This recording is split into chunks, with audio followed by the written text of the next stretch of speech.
deal, I think. Much, much easier. And of course, should we know that the prosthetic margin are located nearby the cementum animal junction, we don't need that anymore.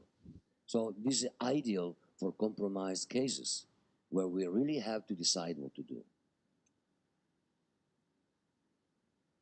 Which are the advantages? I'm going to show you now a clinical case in order to understand the process, the protocol of the BOPT. Well, the advantages are many. First of all, in a case like this, I have recession. Probably is a passive extrusion of the tooth, and I have exposure of the root. And also, if you look carefully, we have a gingival color changes, right? So I'm thinking, yes, I can still do a chamfer because I can be minimally invasive, I can be nearby the gingiva, the anatomical and clinical crown still coincide, yes. But the soft tissue is not thick enough. And again, how can I be predictable and in order to decide which kind of soft tissue I'm dealing with? Is a thin soft tissue? Is a thick soft tissue? Do you know? I don't. Actually, I don't. I will show you. We don't have time, but I can show you an article that they demonstrate that in the 25% of the cases, we don't know exactly which kind of biotype we are dealing with. So, in a case like this, even if I can still go through the chamfer, I prefer to go through the vertical preparation. Because through the vertical preparation, I can also have a beautiful response from the soft tissue, and I can demand my soft tissue to get thicker and thicker. And when I got thick tissue, well, I won't have any more color changes of the gingiva. And the first question, anytime we do go through the BOPT, is how deep is the bone below gingiva? So in the protocol, anytime we have to touch the teeth, we should go through the probing, understand where is the bone, try to understand, but I don't know if it's easy to do it when we're dealing with a thin or thick biotype. But it doesn't really matter with the BOPT, because with the BOPT, we can achieve a biotype conversion. I mean, we can expect the soft tissue to get thicker, which is amazing. Because anytime I got a thick tissue around my tooth, my veneer or crown, or around my implant, I've got the natural barrier that protects my tooth and my implant from the external world. So for me, manage and manipulate the soft tissue in an easy way is fundamental, is mandatory. How deep is the bone below gingiva again? And when we remove the crown, you can see, is the soft tissue here thin or thick? What do you think? Is the thin tissue? How many of you think is a thin tissue? Yeah, I think so. I think so. Then I will show you that it can be thick later on, without any surgery. So, which biotype? Thin, normal, thick? Well, yes, probably thin, but I don't care anymore because I know I can have a biotype conversion. And let's go through this. I try to measure it, and when I go with my bore into the sulcus, what I do is to remove the remain of the chamfer. I just want to have a vertical wall where I can still think which is the final positioning of my crown margin. It's very easy. So we get into the sulcus with the bore. We do have a gingitage as well because we touch in the gingiva. We have blood as well, but patient, believe me, don't go to hospital. They don't die. They're safe. And they don't even realize that we are touching the gingiva, okay? So for some periodontists, it could be like, what you talking about? Sto ti dieleješ? Nothing. The alternative was a connective tissue graft. What do you think? Is more aggressive a connective tissue graft or getting with the burr gently into the sulcus and maybe induce a little bit of blood? Like Mario before showed you a beautiful case on the palatal side when he got deep inside and he was bleeding. But after a while, the gingiva was perfect. So you can invade with your burr the sulcus. Nothing's going to happen. So we go through, see, we go through the process, removing all the chamfer. We can touch the gingiva. That's why I don't like the burr with a polished tip. It doesn't make sense to me because I really want to touch the gingiva. And when I do this, I can polish them, and after that, we have, of course, a kit of burrs if you're interested, but you can get the code and buy it one by one and make your own kit. It's very easy. At the very end, we need 3, 4 burrs to do that. It's not important. The BPT is not about the vertical preparation. You need the vertical preparation in order to achieve the final results with BPT. But it's not about vertical preparation. So the key to understand the BPT starts from the provisional. After the preparation, after we've been invading the sulcus and we removed all the horizontal components, then we have a straight wall, vertical, 3/6 degree. And what we can do, we get the provisional and we go through the relining of the provisional, like we do with the chamfer, but without the limitation of a finishing line.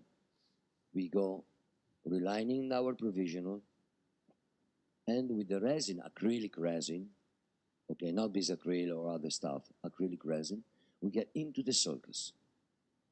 So we want to read apical into the sulcus, no problem. We do this, and then we have the provisional.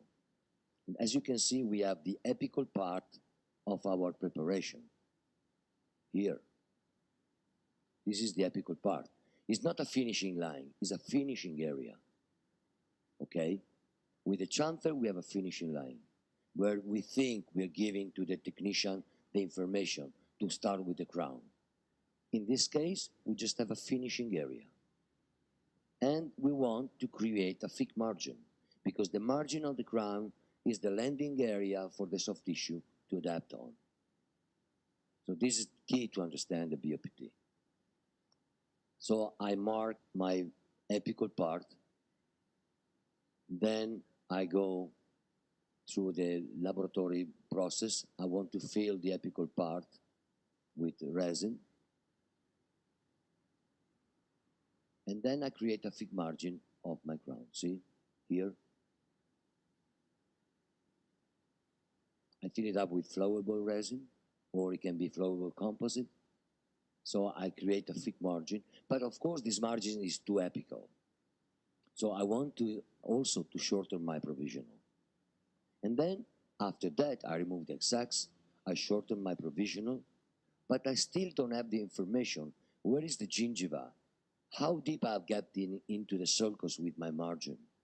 But I go back to the patient at the church side and I place the provisional intraorally. And in this case, see, I've reduced the length of my provisional in order not to be aggressive, not to push too much the gingiva. But I still don't have this information. So I just need to do that and then go intraorally. And intraorally, I have a surprise. If I'm a little bit skilled because I know what to do, I can get very close to the final crown margin. If not, doesn't matter, because I can still make a double check and make sure that the margin will be where I want the margin to be. So we have 2 lines here. One is outside. I draw the line just to show that I want the gingiva to be there and symmetrical to the other incisor, central incisor. There is another line you can't see because we have the blood. But there is another line, juxta. When I remove the provisional, as you can see, we have the juxta line, kind of, and the other line, which is the line where I want the soft tissue to be. So in the first place, when I do my preparation, I'm not expecting the gingiva to get coronal because it's too thin. You told me before, when I asked you, what do you think is this gingiva, thin or thick? And somebody told me, yes, it's thin. It's very thin gingiva. So how can I expect the thin gingiva to get coronal? So the first thing I want to do with my gingiva is to create a thicker tissue. This is what I do. So I can remove this part, apical, and be juxta. I can be at the gingival level with my provision. I never, ever invade the sulcus. If the gingiva is apical, I just get apical with my provisional at the gingival level, no more than that. Then, of course, my goal is to get coronal to the second line. How can I do that? Well, I just have to be patient. So I just finish my provisional. As you can see, the provisional has got a thick margin because the margin is the landing area for the soft tissue to adapt on, okay? Like we saw before with the overcontour on natural teeth. We have a cementum enamel junction and then the overcontour. And the gingiva probably respond to this anatomical situation in a specific way. So we get this landing area, and then we just have to wait. We wait, like as a protocol, 20 days. And in the 20 days, the soft tissue will get thicker. Not coronal, just thicker. When I got thicker tissue, I will show you, I can, after 20 days, shorten my provisional and recreate a symmetrical line according to the other central incisor. But I have to wait at least 20 days. It's a biological time. Shortest time, but enough to expect the soft tissue to get thicker. After that, I shorten my provisional. And what happens? The soft tissue will follow me. So for the first time, I don't have to follow the finishing line. I don't have to follow the soft tissue, but I'm expecting the soft tissue to follow me. And then, day by day, as you can see, the soft tissue gets closer to my new margin of the crown, which is to me the new prosthetic cementum enamel junction. No more than that. So this is key to understand the process. And day by day, the soft tissue will adapt on it, will settle on it, will be perfect. The more I wait, the better it is. After more 20 days, I want to get my soft tissue more coronal. Okay, I can shorten again my provisional. And after 10 days, 2 weeks, depends on the patient, depends on the biotype, it depends on the quality of the soft tissue, the quality of the hygiene. There are many, many different situations. But for sure, if I'm patient, day by day, the gingiva will adapt to the new shape I'm giving to the crown margin, to the new prosthetic cementum enamel junction. And before the final impression, I'm asking you again, is the soft tissue thin or thick? Thick? Yes, I think so. Now I have a thick tissue. Before, nie znаю. Może być thin. Now, nie znаю. Thick. So I have kind of, I don't know if I'm allowed to say it, a kind of biotype conversion. So I have gingival thickness, and when I have thickness of the gingiva, I'm pretty sure, I'm comfortable, because I know that the thick tissue is going to be stable in time. So these are the biological advantages. So from here, if you remember, we get here. It's a complete different situation. Now I'm comfortable. The chamfer there, now I don't have the chamfer anymore, but the chamfer is in the crown itself, in the margin of my crown. So I go through the simplified adhesive cementation, and well, Mario, Davide Cortellini, Angelo Canale are friends, and I've been following the protocol from the article, Simplified Adhesive Cementation. So how can I do this? I can't place the clamp, I can't do traditional adhesion, but I can do my best in order to isolate the field with a rubber dam, kind of Brazilian style or whatever, Turkish style, but it works. You can work with cords, cottons, try your best to make the isolation, and then go through the cementation. And of course, when you do that, it's kind of predictable. You can use different kind of cement, self-adhesive cements. Very, very easy. And the funniest thing is that So for some people, they might ask me, but if you do this, then if you have this silicate, for example, you might break the margin of the silicate. No, not at all, because it's a monolithic crown. I want to have a thick margin because I'm removing the chamfer, and the chamfer is in the crown margin itself. So I'm working with a thick margin, and the thick margin won't break. I'm safe. So monolithic lithium disilicate, simplified adhesive cementation. I do light cure for a few seconds. I remove the sacs, air block, and I'm done. I will show you then, in other cases, if you blow the air, the gingiva will rise, and you can see 360 degrees that your margin is juxtagingival, and you can check if you have cement. So it's very predictable also, the cementation. We go through the air block, wait. This is day 0, I don't like it. And of course you can make mistakes sometimes, but it's kind of nice mistakes. After a few days, after a few months, the gingiva will adapt on new shape and will settle on the new Burgess profile of the crown. Okay? So this is what happens. And believe me, if you're gonna try not on a central incisor, but if you're gonna try on Monday morning on a premolar of your papa, of your babushka, you can be very minimally invasive, and for sure, you're gonna see beautiful soft tissue. And your babushkas will be so happy, because the alternative was a connective tissue graft. So you decide what to do, right?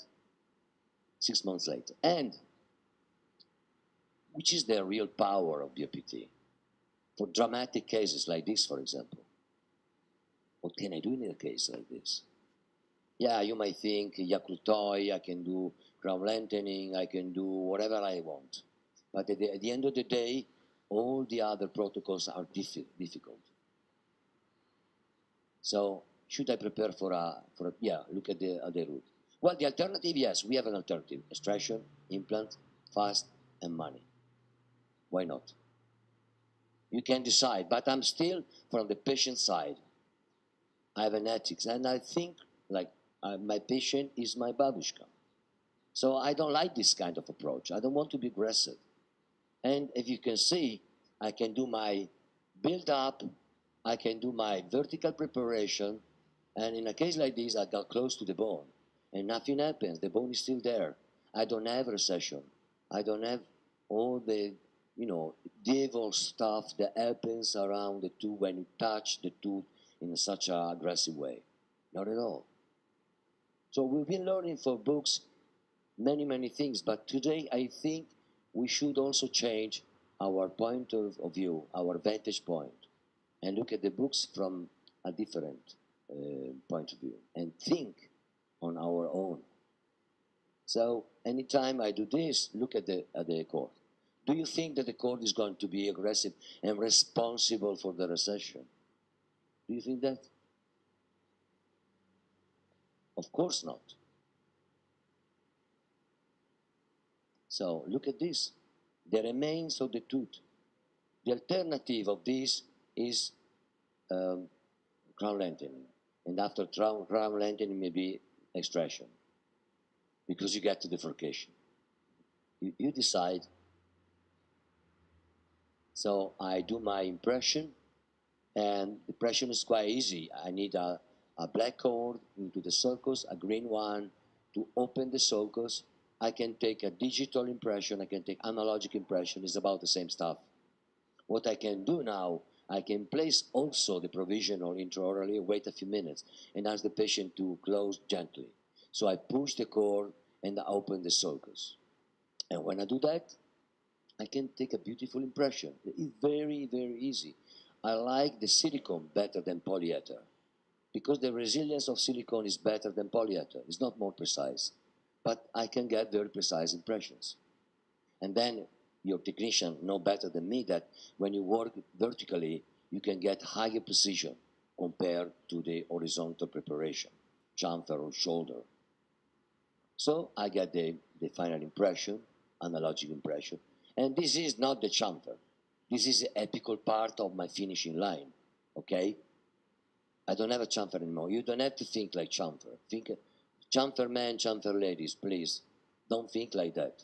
Just think that you got a finishing area and you got apical to the point where you want to place your crown margin, because you want to see apical. So this is the impression, and this is the final crown. Do you think that this crown is going to break when I go through the cementation? Look at the margin. Okay? So it's impossible. It's very safe. And then this is the final crown. And if you look at the X-ray, do you think this is my technician was sleeping bad the night before and it was not precise? No, this is the over contour of the crown margin. This is the over contour where I'm expecting the soft tissue to have a response, which is symmetrical to the over contour. And then after a few years, it's still there. The gingiva is there. The babushka is happy because no surgical approach, no crown lengthening, not orthodontic extrusion. It's perfect. Normal tooth, very easy case. Okay?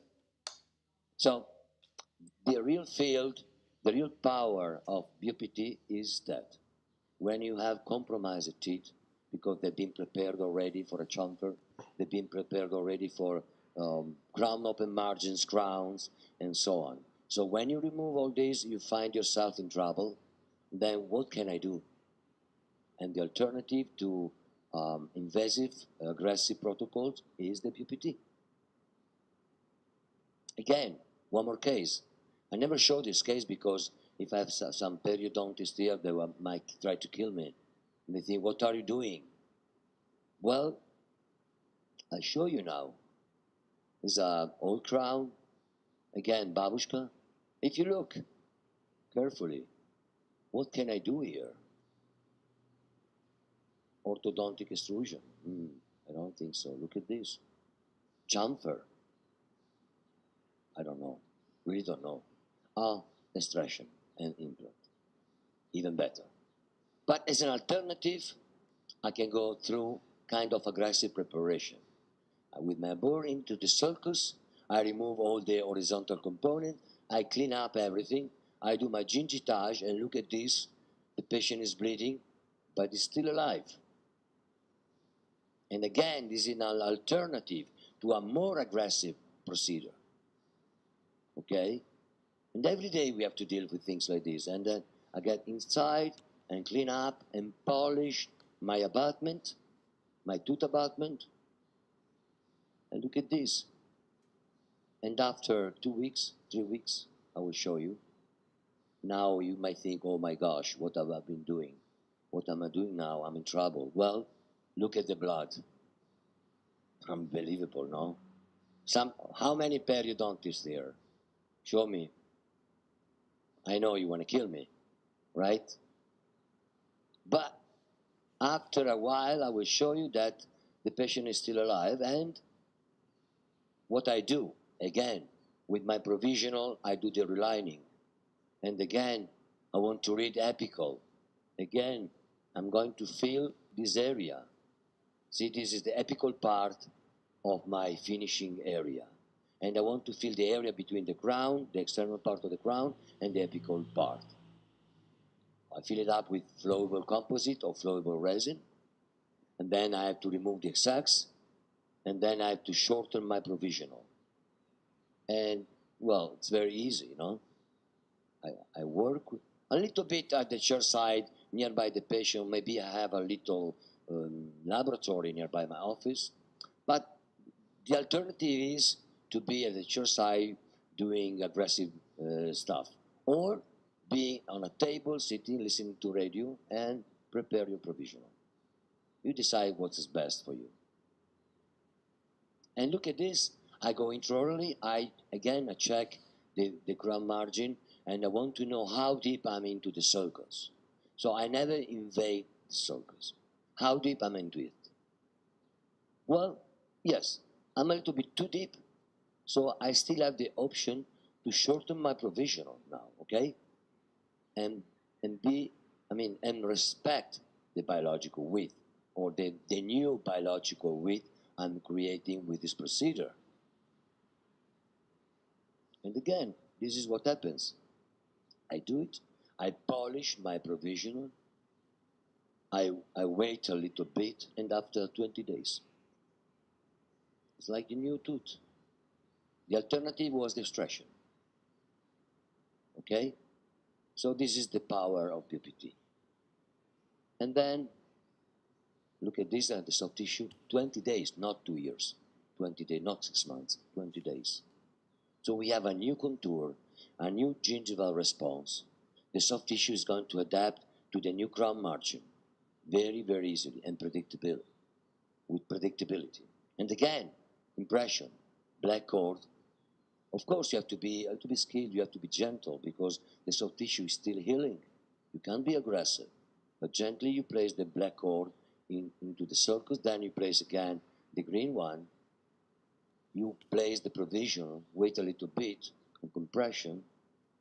Sometimes you might have a little bit of bleeding or circular fluid. Okay, wait, remove the cord, be gentle, do it again. Takes 5 minutes. Then you get the impression. And with the impression, we get all the informations. We don't have any more the information for the chamfer. So your technician might be lost because where is the chamfer? Where I have to start my crown? This is another problem, right? Because everybody asks me, well, yeah, but what can I do with my technician? How can I communicate with my technician? Well, it's very easy, actually. You should follow the anatomy. And especially in a case like this, in a single crown, you have the neighboring teeth that gives you the informations. So identify the finishing area. And again, with a pencil, I want to mark the gingival level. Then I remove all the gypsum because I don't care about the gingiva anymore. I know only this, that the gingiva is nearby the red line. Then if I do, for example, in this case, I've been doing a digital protocol with a scanner. So I want to know where is the soft tissue level. I want to know where the apical part or the finished line. And I have a finishing area in between. No, a finishing line, a finishing area. So in this case, what I can do, very easily, I have to remove a part of it if I go through the scanner. So I tell my technician, for example, this is not an aesthetic situation, so just create the crown margin 0.5 apical to the red line. And my technician is going to follow the red line 0.5 millimeters more apical. That's the only thing he has to know. And then he has to look at the nature and recreate the natural emergence profile of the crown. So I ask him to go 0.5 and is supposed to remove all this part. If you remove this, then you can scan the abutment, and after that it's going to be very, very easy for you because you got only the information you need, where I'm supposed to place my finishing line. And the finishing line is in the crown itself. So this is my new finishing line. This is my new chamfer, which is into the crown itself. Very easy, huh? Very easy.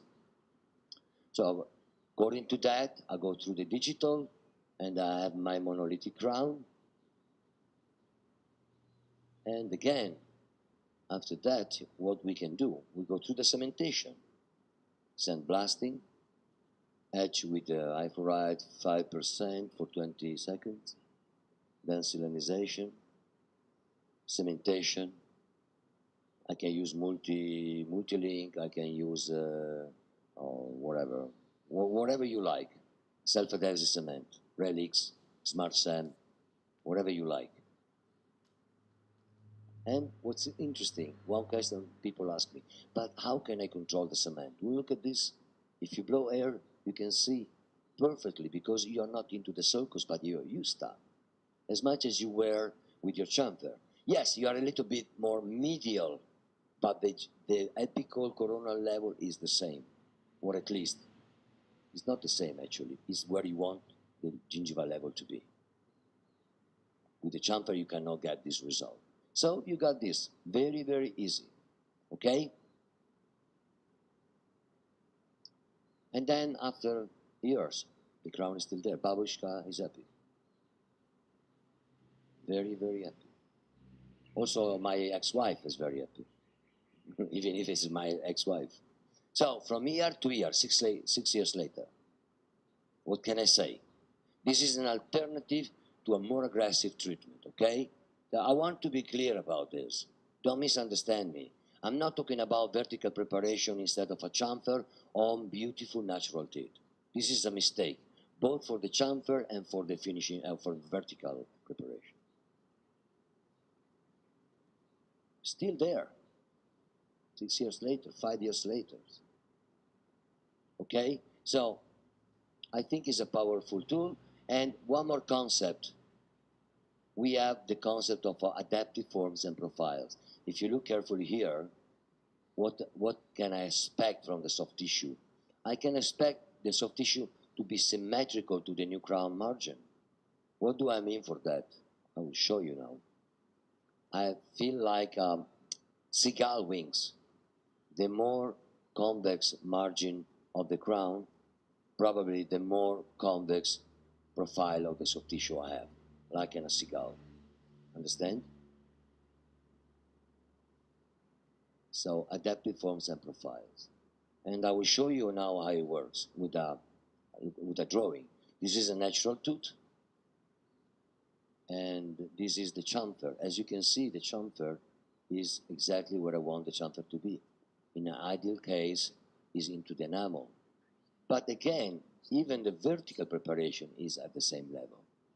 So in an ideal case when I have coincidence of anatomical and clinical crown, I can work at the same level. But I have a difference now that I can also decide to be more coronal or more apical, and I'm expecting the soft tissue to follow me. Plus, since I removed this little part, I have thicker tissue here. Because another rule is that according to the emergence profile, according to the angulation of my margin, I can expect a thicker tissue anytime I work with a thicker crown margin. From here, for example, look at this. But it's really like that. If I have a very thin margin, like we did in the past in the SSSR time, when we did vertical preparation with a very thin margin with metal, then we have a very thin gingiva. And we've been doing this preparation for perio problems. But here we can still work their way, but working on the margin. Thicker the thicker tissue response we have, like symmetrical, like a seagull wings. It's very interesting, right? And again, I'm going to show you a mistake I've done. That was my first case I've done in the central incisors, in aesthetic area. 205, I think, 14 years ago. So I decided to go through the vertical preparation. It was a little mistake, but from there you understand and you can communicate with your technician better and better. And it's very difficult then to make a mistake. What I've done, after I removed the crowns, I removed the horizontal informations. I want a vertical wall. That's what I've done. Then I did all the procedure with my provisional. And then after 20 days, I have beautiful tissue. I've been working perfectly. But still, I wasn't communicating very well with my technician. So I did a good job with my provisional because I was there at the chart side. And what I've done with my provisional, I create two provisional symmetrical. And the gingiva was symmetrical. And then what happens? 205, I will show you after 14 years. I don't have such a beautiful response. It's okay, but there is no symmetrical architecture here. Little bit is nothing, actually. But you can demand your technique and your protocol to be perfectly symmetrical. What you have to tell your technician, please do me two crowns, since they are two central incisors, do them perfectly symmetrical, with exactly the same crown margin, exactly the same angulation. If you do that, the soft tissue is not clever. It's going to adapt to perfectly symmetrically crown margins. Okay? So it's acceptable, achievable, but not what I want. And then you start thinking about this and say, well, I can do even better. So 245, 219, the soft tissue stable. I'm happy, the patient's very happy. But I'm thinking about what can I do to make my work better and more predictable. And now I'm going to show you one more case. Have discrepancy here. And probably as a chamfer people, you think, okay, I'm going to raise a flap. And you know what? While I raise a flap, I'm going to do a crown lightening here. I'm going to remove the exact bone, so I have two symmetrical crowns. Perfect. And maybe if it is a natural tooth like this, I can also cut the gingiva and the bone on the beautiful natural tooth, just to make it symmetrical to the other crown. Right? We've been doing this in the past. I've done the same. So what I can do now, look at the case. And of course the crown is more apical, and we have an apical positioning of the gingiva. So what I'm doing, I remove the crowns, and well, look at this. Again, the chamfer. So you chamfer people, how can you expect to do the chamfer here? Tell me. The remains of the tooth is nothing. If you go through the chamfer, you for sure you have to get apical to get a good quantity of residual tooth. So I don't like this. So there, in my opinion, if I go through the vertical preparation with the build-up, then I can get the ferruli effect on the residual part of the tooth without removing quantity and quality of the remains of the tooth. So I can go through the minimal preparation. I can still place my green cord, open the sulcus in order to read apically, go through my relining again. All the cases are like this. I've got plenty of cases to show you. I go to the relining again. I go apically. I want to get the finishing area, not the finishing line, the finishing area. I want to read. And again, this is the apical part of the finishing area. Then I have the external part of the crown. I'm going to fill this with flowable composites or acrylic resin. Okay? And then I have to remove the exacts and shorten a little bit my provisional. How deep? Well, I have the opportunity to double check intraoral again. So I finish my provisional. To be more comfortable, I split them together. I splint them, not split, splint. And then I go intraorally and I mark with a pencil again the gingival level. And as I told you, if you have to be skilled because you're used to it, you get very close to the final positioning. And again, I can decide to shorten if I want. I want to be juxta. I don't want to get not even for 1.0 millimeters into the sulcus, if I want. And what I like about this, then after a few days, I still have to work on the gingival level with my provisional. But if I know how it works, why should I wait? The gingiva now is stable. I can take the impression easily, even if the final gingival architecture is not perfect. I can tell my technician to create two symmetrical crowns, and then after 10 days, 7 days, I can cement my crowns, and I have symmetrical gingival response. So I know it works. The first time you do it, please don't do it, because I want you to believe it. So you have to, I say, you have a learning curve. So wait a little bit with the provisional. Get to the finals with the provisional. But you can still, if you are skilled a little bit, if you got experience in this, avoid to wait so a long time. And you get to the final positioning just because your technician knows now that he's going to create two beautiful crowns perfectly symmetrical. Okay?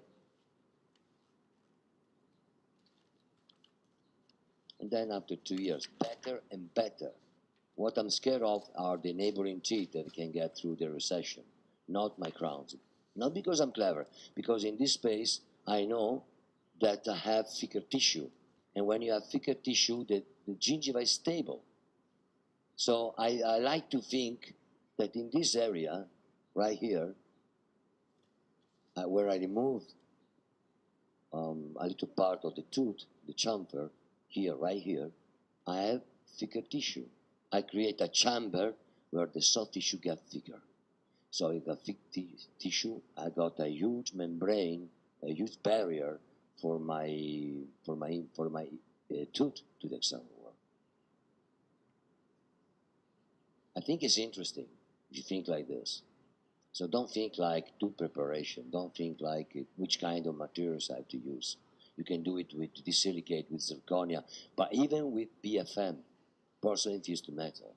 It's up to you, because if you get a thick tissue, you will never see the dark color of the gold, of the chrome cobalt, or cobalt chrome, whatever.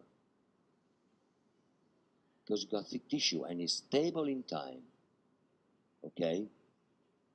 Now, we can also expect, anytime we work like this, that the gingiva will adapt to the new shape and form. Okay? So think like anatomy. Just look at talk to the technician and tell your technician, you know the anatomy. Just duplicate the anatomy. Just copy the anatomy. You got all the information you need. One more case, a little bit more difficult.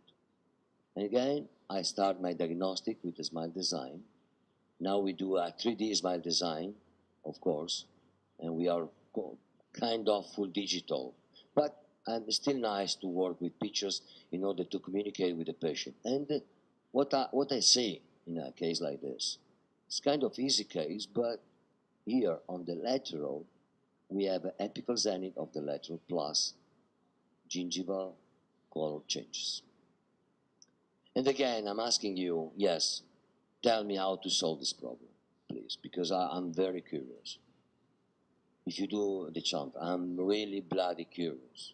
How can you solve the aesthetic problem here? Because I don't know. Actually, if I go through the chamfer, I really don't know. So I do my diagnostics, I do my preparations, the veneers, minimal, no prep veneers. And on the right side, it's quite easy because the gingival architecture is quite correct. I don't have to make any changes. Predictable, fast. On the other side, I have this problem. But now it's too late to work with the BOPT. I cannot work with my provisional anymore. It can happen. A lack of information with my technician. I think is not important for the lady. But as soon as the lady sees beautiful teeth and she says that the 22 is apical, doctor, što ti djelaješ? Nije ravica. I want you to do something. And so what can I do? Go through the provisional? No. I can modify the shape, the length of my crown without harming the quality of the crown. I can still ask my technician to recreate an over contour, make my crown shorter, and of course, in a case like this, I cannot expect the gingiva to get on this, to adapt on the new margin. It's too much. It's a big jump. So I have to help the gingiva. But again, this is over contour. Is this devil? Is this responsible for recession? Not at all. This over contour is a new prosthetic cementum enamel junction. What do you think, Mario? So to me, it's only a new contour, a new prosthetic cementum enamel junction. So I want to help the gingiva in a case like this because I didn't have time. I'm missing actually the time to work with my provisional day by day. But if I do a little bit, a little connective tissue graft in a case like this, I can still achieve a nice result. And as you can see, very little connective tissue graft, just like a few millimeters, only in this area. See the over contour? So the over contour is not responsible for a bad periodontal response to me. The over contour is something that we know from the nature. We know that it's biologically oriented and it's going to help us because it's going to be the landing area for the soft tissue.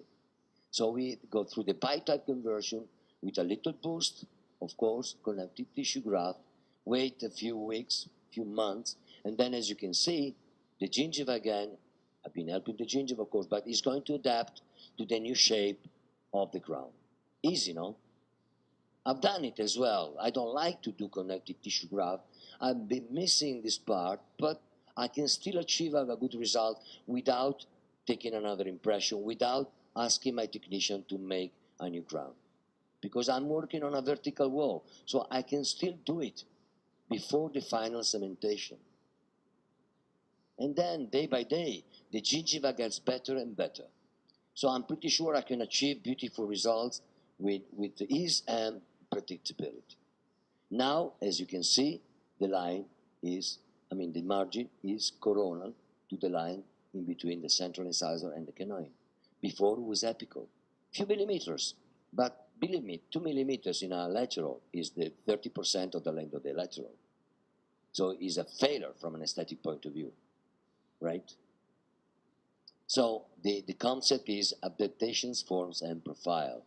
Anytime we get a new finishing line, which is in the crown itself, and we modify the crown margin, anytime we do this, we can expect the gingiva to adapt to the new shape we're giving, the new informations we're giving to the gingiva with our crown margin. Easy, right? And after years, the gingiva is still there, coronal to the line from central incisor and the canine. You can do different, but this way you got very nice aesthetics with ease and predictability, which is what I like. When anytime I'm tired, I was talking to Mario before, I'm tired of working at the church side. So when anytime I work at the church side, I wish I could work with ease and predictability and be happy and relaxed. So I don't like to go through complicated process. I don't want to be Crutoy anymore. I want to be, my life to be easier, and especially for my patient. So which are the advantages of the BOPT concept? Of course, we can also work on the frontal area in complicated cases and recreate acceptable or nice gingival architecture without any surgery. In a case like this, I got through my diagnostics in the first place. I've been deciding the shape, form, position of the teeth, and also of the gingiva. But I'm not worried about the gingiva anymore because I know the gingiva will follow me.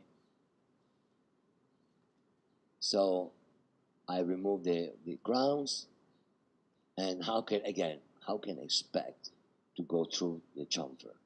I've done chamfer for 15 years of my life.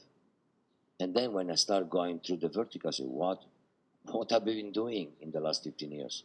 Wasting my time in complicated process, in complicated protocols. Why? Now I have the freedom to remove everything, go through the vertical preparation, prepare for the implant in positioning, and as you raise a flap, because I need to raise a flap to place the implant, as you can see, I have vertical walls, where again, I can decide where to place the finishing line of my crown, because I got a finishing area. And I can still decide which is the best position for my crown. And I know that the soft tissue will follow my crown. So I place the implant, and then even with the implants, I'm working with the emergence profile or the provisional, both on natural teeth and in implants. It's the same. We have a landing area where the soft tissue will adapt on. And if you look at the central incisor on the implant, day by day, the gingiva will grow on it, will adapt on and settle on it. Day by day. And when we get close to the finals, we can take the impression. Because then we know that if we get through the finals and we cement ceramic crowns, the healing will be even better. So from here, I recreate the convexity just with a roll technique without any connective tissue graft. I've been utilizing the gingiva I already have in a place. Why should I and cut the palate of my patient? And they come to me after a few days, doctor, what have you been doing in the last, on my palate? It's hurting a lot. Nije rabica, nije nada. So I just work in there, and I recreate the convexity, and I go through the finals. Take the impression, And my technician is working with me, but at this point, technicians know that the gingival architecture I've been recreating with the provisional is what I want. So he's following the rule. I will show you in the next case. He knows what to do. It's very easy. You don't have informations anymore, but you don't have, and then maybe later when I finish the program, I can draw you something in order to understand that anytime you do the chamfer, you think, or your technician think that he's got the information to do the ground, but this is not true. This is not true at all, because he's been losing all the information, and I will show you, I will demonstrate it to you. So you go through the final grounds, and no more than that. After the day zero is already almost close to the final aesthetic outcome I want the patient to be. The day zero. Then, the more we wait, the better the soft tissue comes. So this was the starting point, and these are the finals. See, you can really recreate a nice gingival architecture without being aggressive. And one more case, more difficult. What have we been doing here? Okay, I need to change the smile of the lady, but if you look carefully, we have problem. Well, compromised teeth. Part of them were severely damaged. I had to remove a lot of composites. I have to do build-ups. I decided to go through preparation. Rarely, but I have to.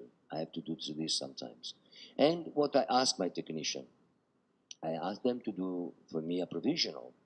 No regards for the gingival levels. I asked them on the model to recreate a beautiful gingival architecture according to the positioning, to the smile design and shape, positioning, form of my teeth into the framework of the lips, into the framework of the face.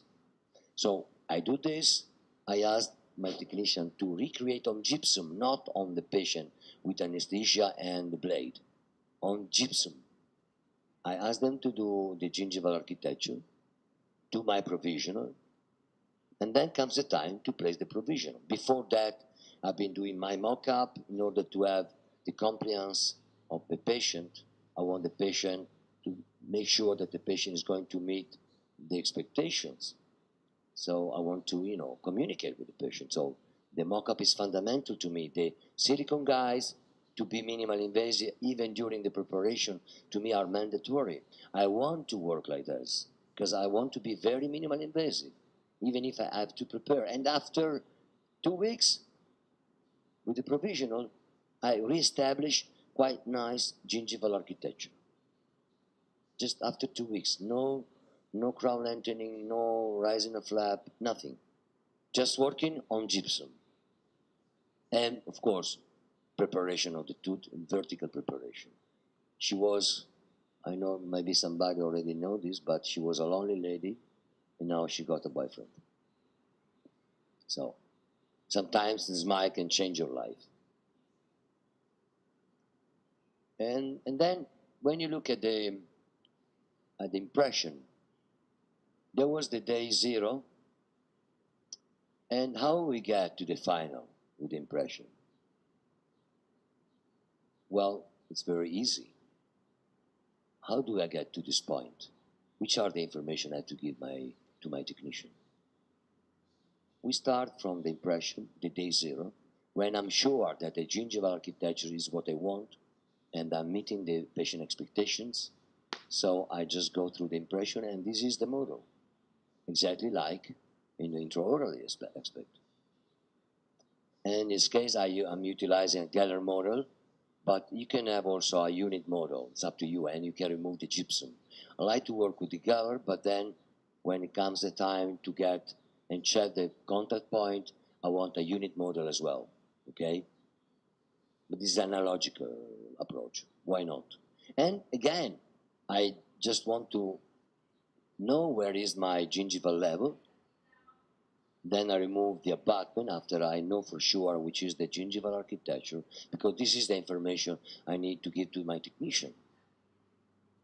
So I have to understand from the apical part of the finishing line to the gingival contour.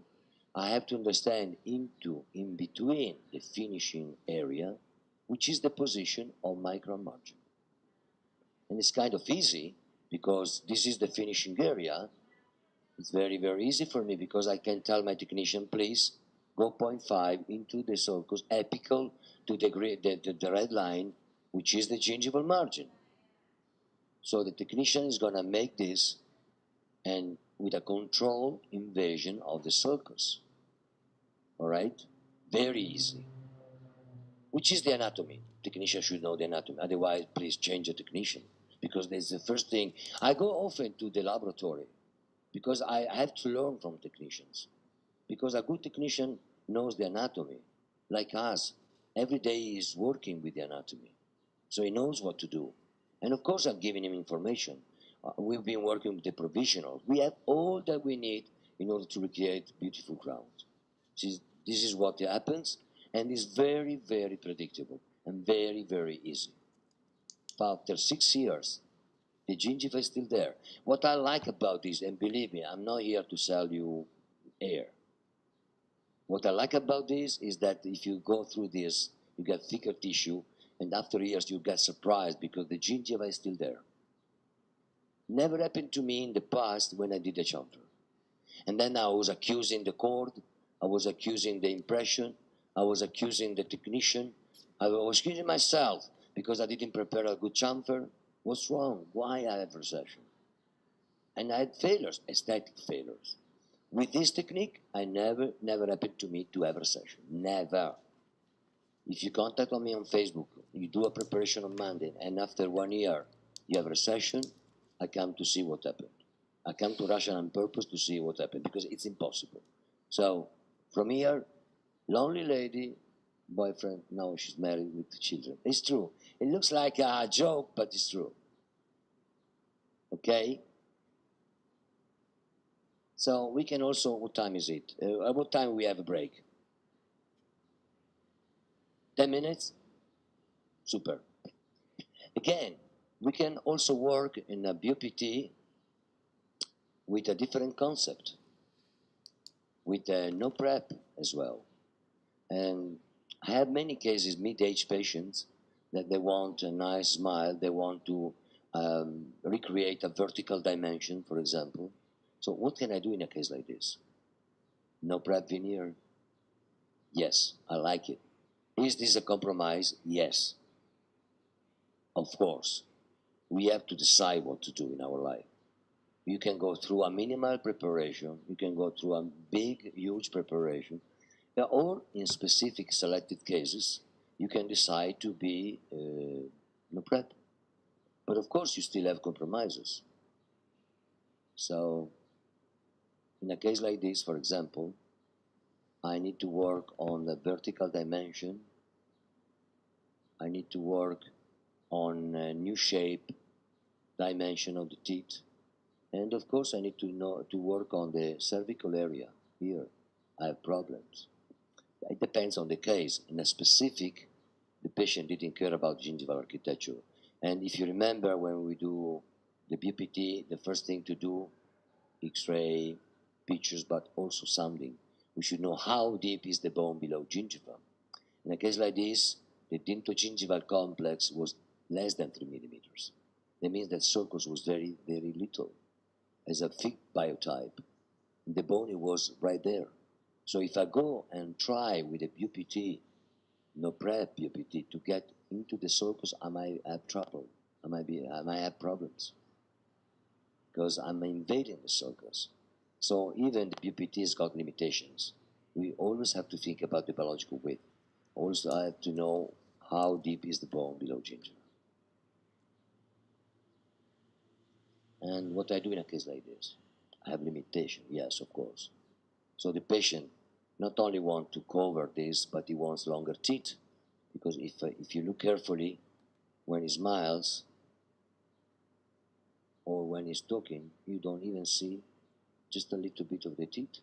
When a big smile, the teeth are too short. It's like a horse. He's biting like a horse. So I had to work on the function first. And what I do, diagnostic pictures, then we have the mock-up, and and then we go through the finals. And again, here, I've been forcing the cementation, which is very difficult, I think. When we do no prep, it's very difficult because you can really damage the soft tissue. You can really, you can be very aggressive in order to have a pure adhesive cementation. It's not easy at all. But what I do, anytime I can, I place the rubber dam and see again, this is the cementum enamel junction of my patient. So if I know now that the key to understand the BOPT, I also know that if I place a veneer without touching the tooth apical to the cementum enamel junction of the patient, I may expect a soft tissue response. I can close the diastema, I can get a little more apical, somehow, 0.1, 0.2 millimeters, little bit, without surgery, but you can still do it. So this is the cementum enamel junction of the patient, and then this is the new veneer with a new prosthetic cementum enamel junction. Okay? Very easy. Well, it's a magic stuff, not at all. Do you have limitation? Yes. But it's my philosophy. I prefer not to touch a tooth for selected cases. I've got cases where I have to, but I've got cases where I can choose not to do it. It's up to what you think, to what you want to get from your patient, okay? So you go through this, and what's interesting about this, I recreate a new prosthetic cementum enamel junction. And very easily, under rubber dam, pure adhesion, bonding procedures,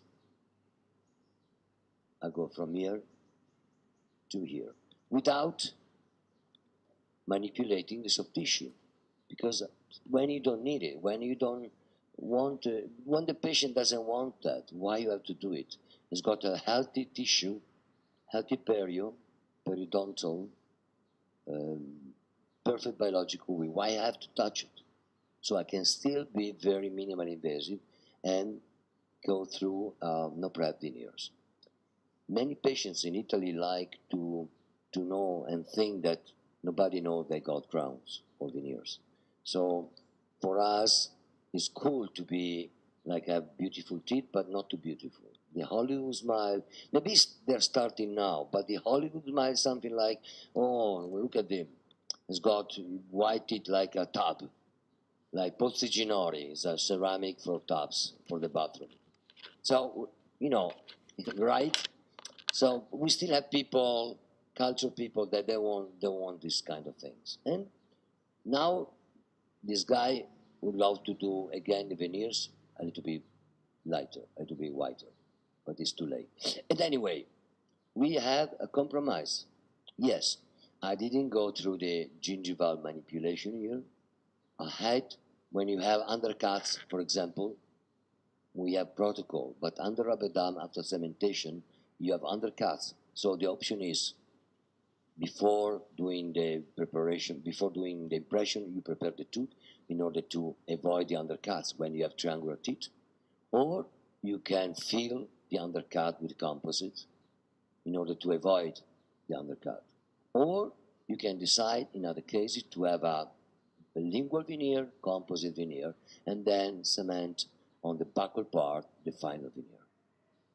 Sandwich technique, Vailati technique, whatever you want to call it. But we have protocol, so it's quite predictable, and it's perfect for mid-age patients. Another patient with abrasion, fracture of the teeth, we have to work on vertical dimension. It's a lot of work, but no prep. Again, I've been cleaning up, yes, of course, a little bit, but without removing healthy soft tissue, healthy tooth enamel or dentin.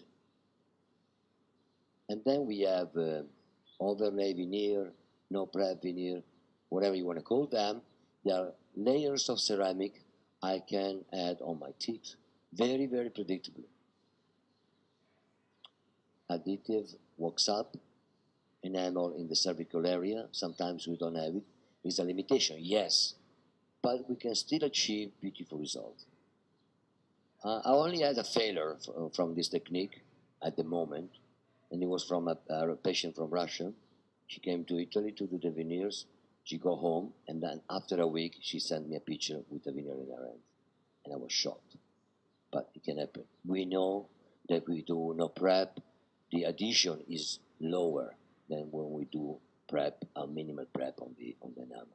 If you treat the enamel, the adhesion will be better.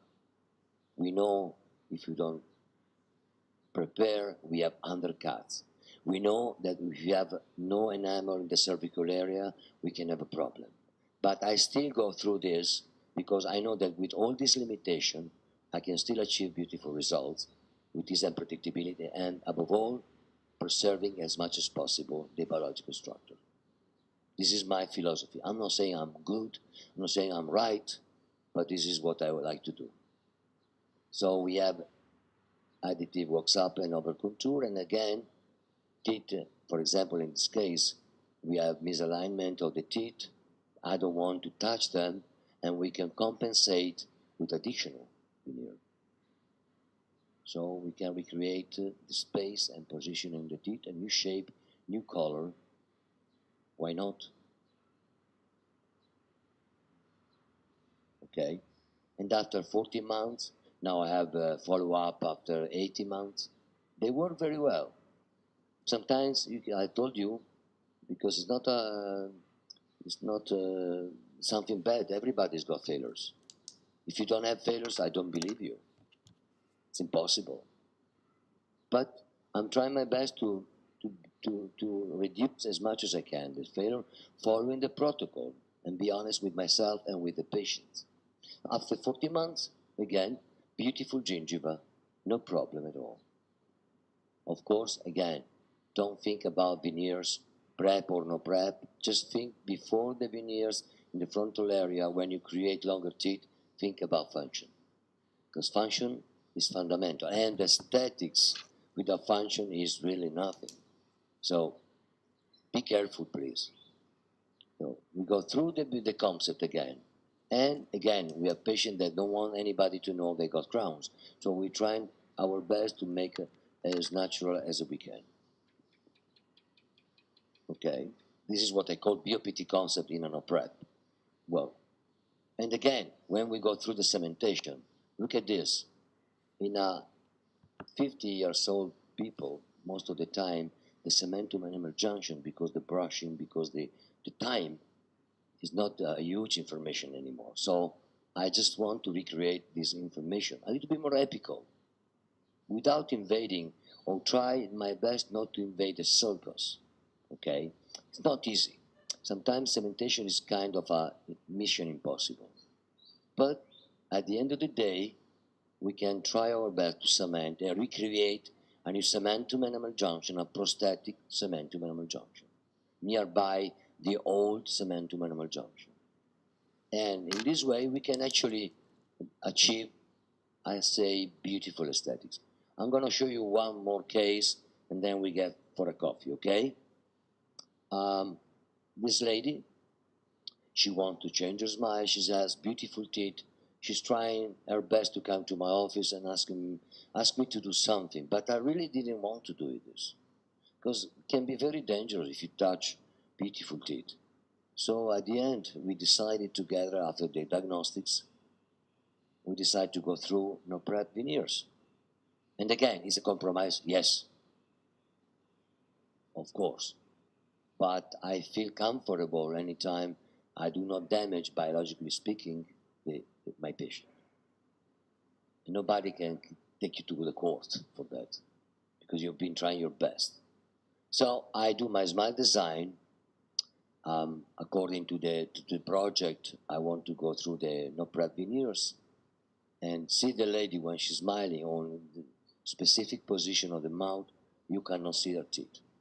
She's been trying everything, injections, whatever, botuline, but nothing works.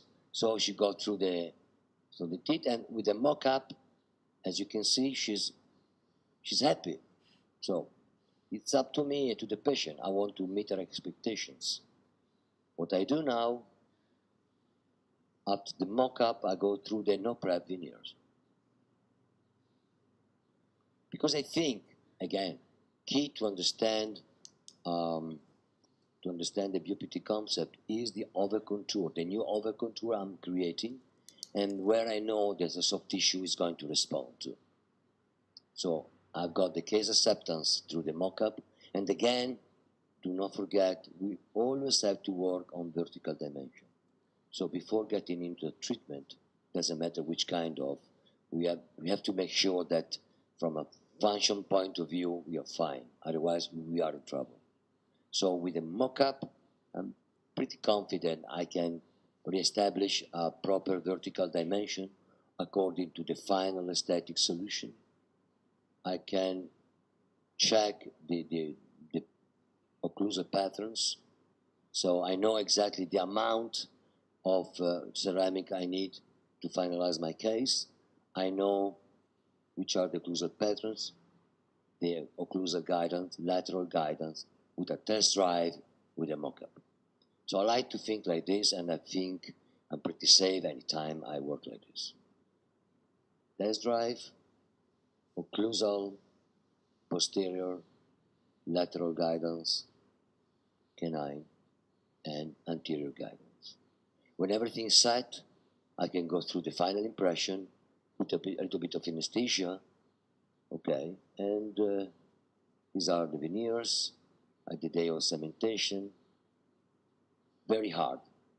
The hardest part, I think, is how try our best to do the cementation. X-ray before and after. And as you can see, we have thin layers of ceramics, intimate adhesion to the teeth, and again, is a compromise. Yes, of course it is. Look at this. Sometimes it's not a defect, it's just the additional ceramics we've been placing to recreate a new shape of the tooth, a new dimension. And if you look at the occlusal part right here, of course we have this kind of imprecision. But you can't do any better. It's very difficult. It's very difficult. So in time, we have to follow the patient. It's a compromise, yes, but I like to think like that. This is my philosophy. I want to be minimally invasive. And the rubber dam, the clamp of the rubber dam can damage the soft tissue, yes. See after a few weeks, but if you wait, then it's going to be fine. Because we know we've been creating a new prosthetic cementum enamel junction. So, no problem at all. Okay, night guard, think about the function, and we get to the final ceramic with a new vertical dimension. Look at here. Of course, we need to work in a completely different way. But it works. I like it very much. Patients are happy. So I've done many cases like this, and they love it. Okay? Now, we can take a break, and after the break, if you want, before we start again, you can ask me questions about the BPT if you want.